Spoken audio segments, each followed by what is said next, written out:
Hello, everybody. Thank you. I'd like to say hello, and you notice that I have an extra person. That's because my family says as a doctor I can't do anything without an assistant. So, It's true. and as far as Blake goes, I didn't realize you were supposed to get weekends off. I got to remember that. Okay, why am I here? It's actually not to talk about food, although we have a passion about food and weight loss. My talk today is about medications and innovations and how to save money on medications. And I'm going to try not to be the boring doctor that they put right in front of the break, and try to let you have something to actually take home today. All right, so I want you to meet Mary. I brought Mary along with me. Mary is my patient. She is a young entrepreneur. She's a go-getter. She has lots of energy. She works for a large company that is self-funded. That means they have to pay their own bills for their own medication cost. So, Mary?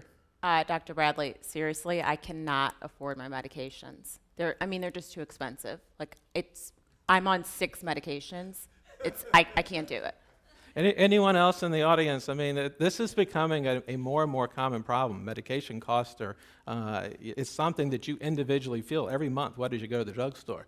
Right, well, there's some reason for it. Let's look at this slide. This is the cost of medications over the past 30 years. You can see we start off at just a few $1 billion, and then the ramp up is rather dramatic over the past 30 years. In fact, over the past 10 years, the cost of medications have actually tripled. I know, but honestly, why are they so expensive? That's yeah, nice. It is, isn't it? But it's a lot of money, isn't it? Well, let's a little bit of history here. Where did it all start? It's kind of fascinating. Most of modern pharma, the pharmaceutical companies, actually started Basel, Switzerland. They started making dyestuffs, and they found those dyestuffs had antiseptic properties. Those antiseptic properties were used to treat wounds, and that was the genesis. Names that you recognize even today: Hoffman La Roche, Sandoz, Ciba-Geigy, Novartis. Well, what's happened? They've managed through innovation, through mastering technology, to grow those little dye-stuff mom-and-pop operations into what? Monster, huge pharmaceutical companies that have become not only big business, but fascinating. Of all the businesses in the U.S., the most profitable group, 15%, 17% return on revenue. I mean, that's really nice, but what kind of money are you talking about? Good question. I showed you that slide. Billions of dollars, right? Billions. You can get what the industry calls a blockbuster drug, billions of dollars in just one medication. Look at these numbers. They're really rather striking, aren't they? Lipitor, $12.9 billion just for one drug in 1 year. That's obviously a lot of money. Plavix, a blood thinner, $7 billion. Nexium for heartburn, $5.2 billion. Advair, an inhaler, $4.14 billion. That's revenue per year for those drugs. Okay, so you're trying to tell me that these companies are making billions of dollars, and somehow because they're making billions of dollars, my medications should be expensive? How does that equate? You know, it is complicated, and there's a lot of money that gets spent on bringing those medications from R&D to you, from research and development, so that they then get to do their job and help treat disease. Well, what are the numbers? They are kind of frightening, because if you look at the cost, they're huge. A new drug takes 7 to 10 years, sometimes even longer, to develop and study. Out of every 20 drugs, maybe 3 will get to market. And those that fail along the way incur just tremendous cost. In fact, if you add up all those costs of the drugs that don't make it and roll it into the few that do, it's estimated that bringing a drug to market can be as much as $1.3 billion. Well, that's only part of the equation, though, right? That's the R&D part. It's got to get, though, from the manufacturer to you, right? Well, this very complicated slide only shows a few of the different layers, steps that occur between the medication making it from the actual manufacturer to the patient. And every step involves what? Additional expense, additional money being added on. And so by the time it gets from manufacturer to you, we've got a lot of money already tacked on. And then finally, there's marketing.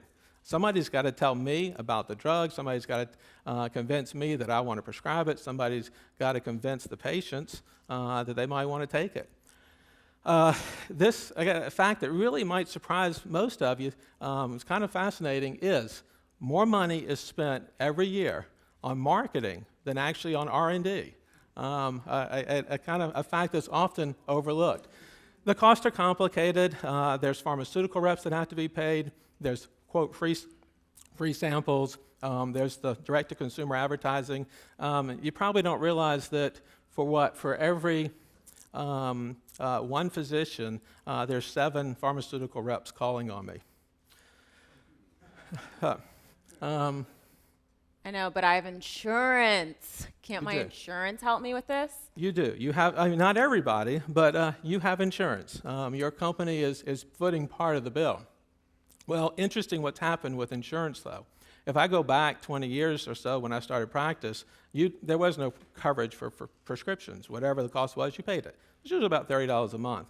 Then came the copay, which has been a wonderful innovation. It's the insurance company is actually now paying part of your bill, all right? And the copay is what? Oftentimes, for a branded drug, about $30. Well, that $30 that you see when you go to the drugstore, if you have insurance and you buy branded medicine, that's only the tip of the iceberg. Look at these numbers, okay? Those are the copays, maybe typical copays on the right-hand side. But look at the actual cost of the drug. And I got to remind you, somebody is paying that cost, okay? You may not, but your company is. Somebody, in one way or another, ultimately you are paying that drug. The top 3 you probably recognize: Lipitor, Nexium, Valtrex. But look at the next 3. This is a new phenomenon. The next 3 are cancer drugs. And those aren't the annual costs. Those are the monthly costs for those cancer drugs. As you can see, those are adding up to rather dramatic numbers. The last one's kind of fascinating. I want to point this one out. It's used to treat a condition where your lips swell up, and it's a serious problem if you have it. We actually, we were looking at a local company, and we came across on their med list this drug. They actually had a patient. This is not some nebulous drug. They had an employee taking this medication. The actual cost, $45,000 a month. So what, roughly $500,000 a year for one drug. When we pointed it out to the CEO, because it just goes in your bucket of drugs, this was a self-funded company. $500,000 to anybody's bottom line is a significant amount of money. So as you can imagine, when we did point it out, it was like, oh my God. Big dollars. Alternatives, we'll talk about it. What do you do? We'll talk about it. Okay, but what about the fact that I have to sometimes stretch and skip my medications just to get through the day, or the days, or the months? I can't afford them. Yeah, and I hear that in practice all the time. It's really a challenge, isn't it? And the statistics are kind of grim. 20 to 30% of patients in the U.S. skip their medications on a regular basis. That's a big deal. If they're skipping their medicines, they're not getting the benefit of those drugs. Even worse, and we really do see this in practice, even worse, patients report skipping essentials, not paying their utility bill, not buying food to be able to pay for their medications. Oh, well, I haven't done that, but. All right, so we have a problem. We've really hit this is a crisis. It's part of the healthcare crisis, but this one is hitting home, and it's hitting home in a big way. It's a real emergency. You know, we have all this incredible innovation, all these amazing drugs that you know of. I've showed you, but if you can't afford them, then the miracle science, it doesn't do any good. So we need to figure out something, right? You've got to be able to afford your medicines. What if you can't afford your medicines? We get in trouble. We know for a fact that lower copays equals savings from reduced hospitalizations and ER visits. There's an absolute association between the two. Okay, you've given me a little bit of background, a little bit of history, but do I have any options? Yes, and that's the really good news. I showed you the unbelievable ramp up of the cost of many drugs that are coming out of the pharma world. At the same time, a really interesting phenomenon is happening, and that is we have ultra low-cost drugs, drugs that have come off patent, drugs that I need to use. Short story, Walmart, several years ago, decided that they would just pilot a program in Tampa, Florida. They'd have a short list of drugs, sell them for $4. Didn't matter what your insurance was, copay was $4, and they wanted to see what the response was. Well, apparently they were standing in line, and it went from Tampa to Florida to the whole country in their stores, and then a number of other large chains then took on the same sale. This really changes things. All of a sudden, I've got really expensive drugs, but I've got really inexpensive drugs I can choose from too. And this list has now grown to over 300 drugs. That's amazing. I'm just going to go to Walmart, done, D&D. Do you think my doctor knows about this? You know, you want to know the truth? The truth is, your doctor probably doesn't even know what he charges for his office visit. And I hate to say it, you go ask them, and I promise you, they don't. We don't know. It's not part of our, we're taught what we're supposed to write for what disease. We really don't have a clue what medications cost. Now, most of us do know there are $4 plans out there. We know that we have other options, but it's hard to memorize a list of 300 drugs that actually changes on a regular basis. And then each insurance company has their own list of preferred drugs. And so, we end up pulling our hair out, and what happens? We just write whatever we see. And a lot of times, I hate to tell you, we write whatever is out in the sample cabinet.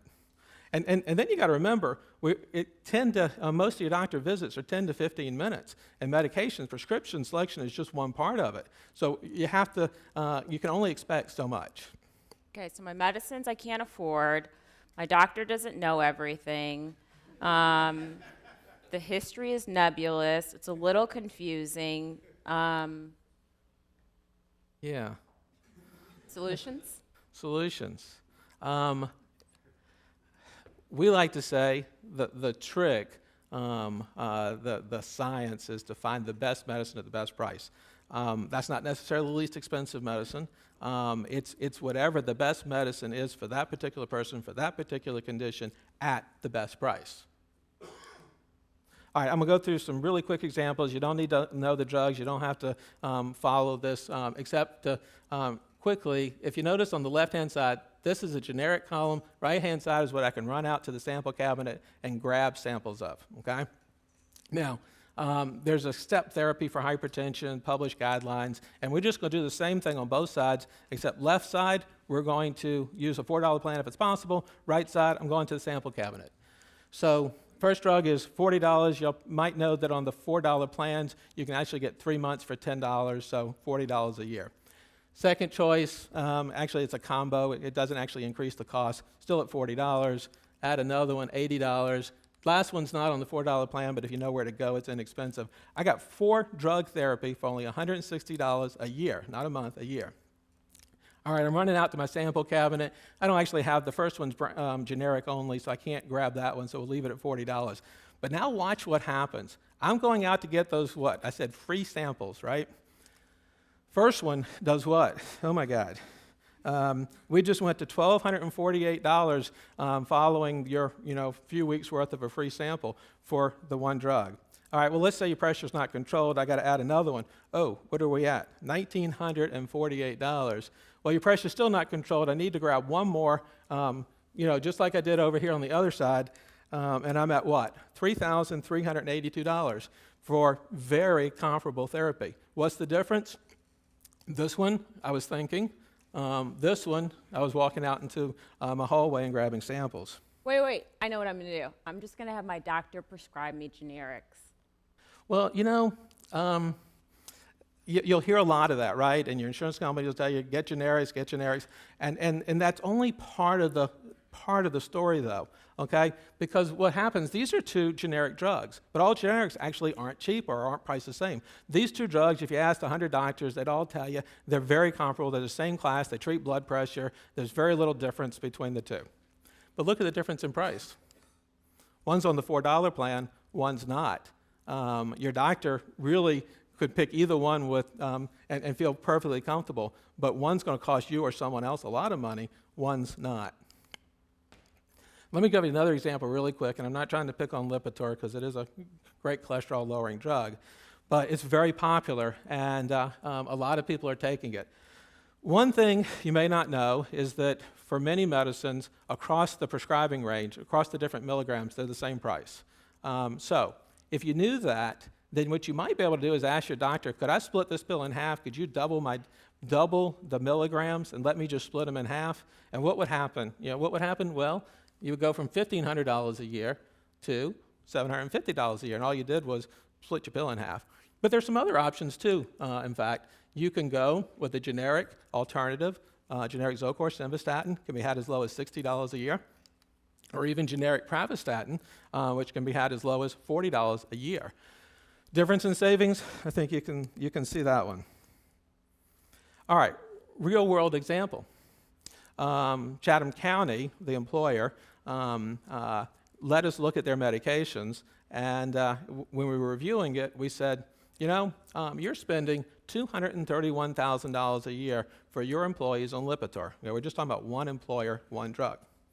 We said, if we didn't do anything else for you, we could hand out pill splitters and what? Save over $100,000. And we didn't even change the drug. All we did was tell the patients to split them in half and tell the doctors to rewrite the prescriptions. All right, so how do we pull all this together? There's amazing innovation, technology. These drugs that we have nowadays are spectacular. Our ability to treat diseases is unlike any time in history, okay? But there's a price, and that price, as you've seen, has become so expensive that many of us can't afford it. And if you're paying the bill, if you are that self-funded company, you're paying the bill. Well, what we do is say, okay, we can take all this information, and there's a lot of it. We take all the different opportunities, whether it's splitting, whether it's alternatives, whether it's just knowing where to go, and we try to consolidate all that information, put it in one report for the doctor and for the patient. Now, you got to understand, only your doctor knows what's the best medicine for you, right? And it has to be working with the doctor, and that is the key. You can't work in a vacuum. You can't just mail a report. But working with the physician and the patient together, then there's amazing opportunities. And those opportunities are what? To find the best medicine at the best price. Because it doesn't matter. You can have all the miracle science, all the incredible technology, but what? If the patient, if you can't afford your medicines, then you're not going to take it, and that disease is not going to get treated. Let me show you a real example. All right, this is a real patient, and this is typical for what we see all the time. Look at the blow-up boxes, and these are real savings. This person, if they just did one, they save a few $100s. If they manage to make all these changes with their doctor, then the savings is potentially a couple of $1,000s, and we're just talking one person, one patient on just what? 4 drugs. And this is not, I want you to tell you, this is not unusual, but the innovation that we try to bring to the table is that roadmap, this report that then gives everyone the opportunity to find, and I'll say it one more time, that best medicine at the best price. Thank you. She's going to live, I promise.